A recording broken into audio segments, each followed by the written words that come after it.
Nós mostramos aqui para você que a Câmara aprovou o chamado pacote anticrime, que é, na verdade, apresentado por várias pessoas, entre elas o ministro Sérgio Moro.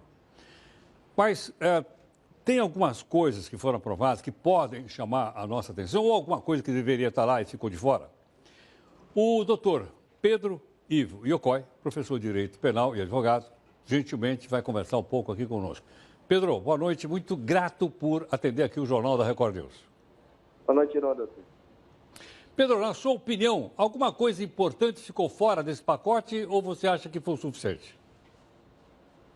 Olha, três das medidas que o ministro Sérgio Moro queria dentro do pacote ficaram fora.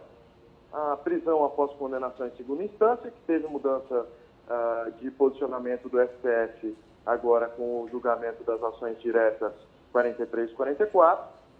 A possibilidade de plea bargain, que seria a introdução de um sistema que é muito utilizado nos Estados Unidos, onde o acusado faz um acordo com o Ministério Público para evitar a sanção criminal, ou, enfim, ele negocia uma pena mais baixa em troca da sua confissão.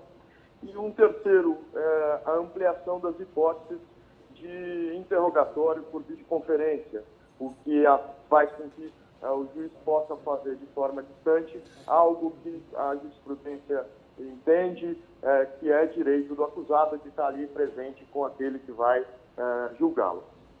Agora, Pedro, do que foi aprovado, então, ontem na Câmara dos Deputados, e, aliás, foi aprovado por quase todo mundo lá, tiveram apenas 9 votos contra.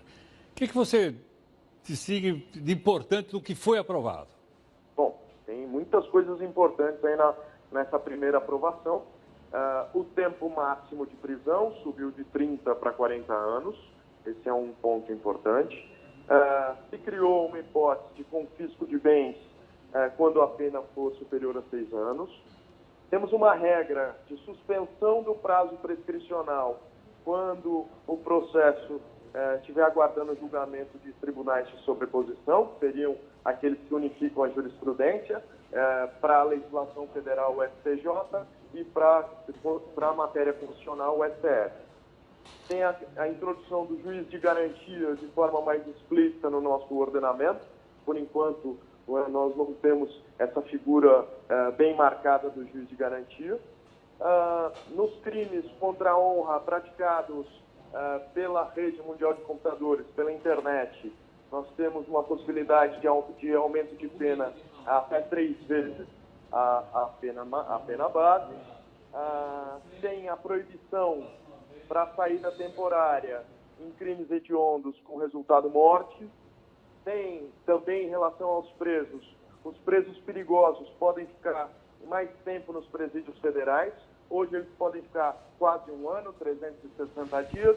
Pelo novo regramento, eles podem ficar 3 anos, prorrogáveis por mais 3 anos, o que aumenta bastante o tempo de encarceramento em presídios federais. Tem uma mudança pequena na legítima defesa, prevendo a hipótese de legítima defesa de terceiro praticada por agente público quando a vítima estiver refém durante a prática de crimes, mas eu acho que essa norma não traz nenhum efeito distinto da própria legítima defesa que nós temos no nosso ordenamento, que prevê não só a hipótese de legítima defesa própria como a de terceiro, então isso ficaria dentro.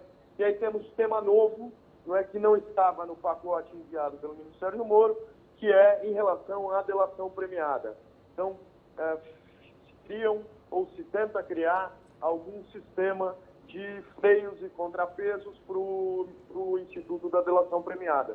O primeiro deles é que nenhuma cautelar e o recebimento da denúncia e da queixa não podem ser feitos exclusivamente com base nas declarações do colaborador. Segundo é que o acordo tem que ficar em sigilo até o recebimento da denúncia, ou seja, o acordo fica em sigilo até o início efetivo do processo. E o terceiro é que se o acordo não for confirmado, nenhum documento ou versão apresentada pode ser usado para outra finalidade. Isso também traz aí uma garantia não só para o próprio colaborador, precisamos ver exatamente como esse texto vai prosperar, mas também traria uma garantia para eventuais delatados por esse colaborador, não gerando uma impunidade, mas exatamente para evitar, não é, que delações levianas, infundadas, com fins de vingança ou de envolvimento de pessoas que não têm nenhuma relação com a prática criminosa, não gerem nenhuma repercussão negativa. Acho que esses são os pontos que eu posso dar de destaque, Heródoto. Perfeito. Pedro, me explica mais uma coisa. Quer dizer que, então, a pena máxima, que era de 30 anos, passou para 40. Isso. É isso? Isso. Bom, mas então, assim como não se cumpria a pena máxima de 30, porque tem progressão da pena, agora que passou para 40, essa progressão da pena é mantida ou não? É mantida, não teve alteração na lei de execução penal em relação à sistemática de progressões. Então, essa pena vai servir para casos extremos, como, por exemplo, casos de condenados a 200 anos, 300 anos, que aí esses sim vão ter que cumprir, porque o período para progressão é superior aos 40 anos. Pedro, uma outra explicação, por favor. Parece que, logicamente, as pessoas pressionam os seus parlamentares, é uma república representativa, etc. E, normalmente, a impressão que eu tive é que as penas ficaram maiores, mais alongadas. Mas, ao mesmo tempo, a gente imagina o seguinte, será que adianta aumentar o tempo da pena quando a gente percebe que, muitas vezes, nem as penas mais leves são cumpridas, são levadas à frente? Olha, Heródoto, eu acho que, de fato, nós precisamos fazer uma revisão no nosso sistema penal em relação à forma como disciplinamos as penas e quais são os crimes que efetivamente precisam de penas privativas de liberdade, mas, de qualquer forma, o pacote vem com recrudescimento, criando uma suspensão de um prazo prescricional em uma hipótese onde existiam muitos casos de prescrição, que é a pendência de julgamento em tribunais superiores, não é?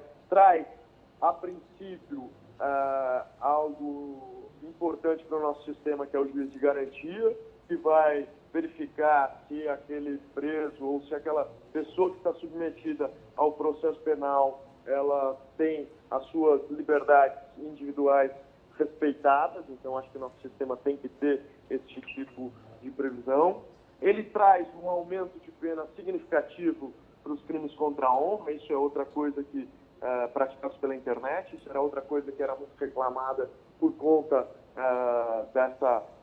desse novo fenômeno dos crimes contra a honra praticados por aplicativos de mensagens que fazem com que a proporção do crime seja, de fato, muito mais danosa para a vítima, não é?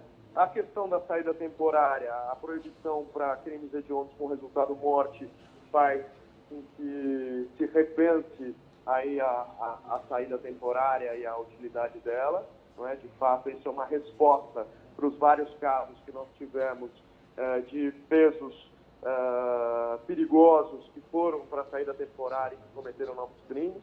Isso é uma resposta, não é? Mas, de fato, o pacote não soluciona o nosso problema de sistema penal e processual penal. Acho que o ministro, dentro da ideia dele, e aí não vou nem dizer se me filiou ou não, dentro da ideia dele, tentou fazer aí um apanhado de medidas que eram, no entender dele, mais urgentes.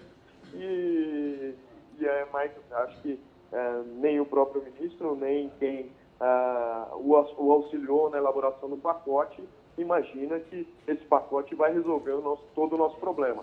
Claro. Temos aí um código de processo penal, um novo código de processo penal em tramitação. Sim. E temos também uma outra proposta de código penal. Acho que temos que avançar na legislação, porque essa nossa legislação de 1940 e 41, que já está bastante retalhada pelas várias reformas, precisa de uma ressistematização. Pedro, muito obrigado pela gentileza. Obrigado aqui pela sua colaboração aqui no Jornal da Record. Muito obrigado. Obrigado, Heródoto.